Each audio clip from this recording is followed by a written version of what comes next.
You may have seen Cillian Murphy playing good movies such as Oppenheimer or the famous Inception movie, but his latest movie, the one we will be talking about today called Small Things Like These, must be the worst movie he has ever played in. He plays this coal man that lives in a small rural Irish town where he lives with his family. The movie is also made in a very boring way with half the dialogue like the Holdovers, and it is almost as bad as that one. In some of the moments, it is actually so boring that it is hard to stay awake while watching the movie. A terrible problem with this movie is all the reading between the lines, giving us massive plot holes. We never actually know why this desperate girl that is saved by the main character in the end is locked in a shed outside. Did the other girls really lock her inside there, or was she disciplined by the management for bad behavior? That is something we never know the answer to. The movie itself is like a mystery without any reveals, and although of course it is mostly a drama movie, it tries to be a wannabe mystery movie with all the snooping around by the main character.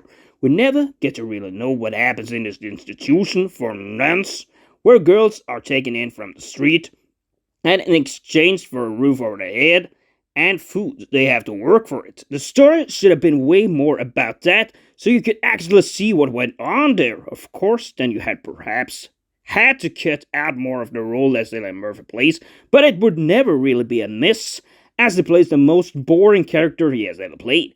Because when the story is actually about these girls in the institution, you need to see more of that, and not just leave almost everything in the end credits after the movie.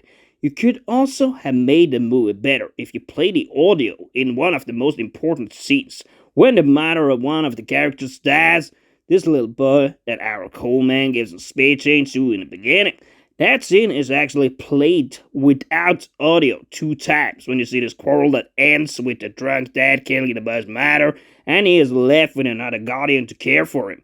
Instead, this scene is just played out as the boy sees it through the window, making the statement that the scene is about to show way less powerful. But I guess it is typical for drama movies to tone down the violent scenes. Generally, the biggest problem, however, is that there are so many boring moments, so much hefty dialogue, so many unnecessary scenes, but perhaps that's somewhat archetypical for Irish drama movies, as you also saw that in the Saints and Sinners movie with Liam Neeson in the main role. Anyways, it was not a pleasant experience watching it, and I will give this movie a 3 out of 10.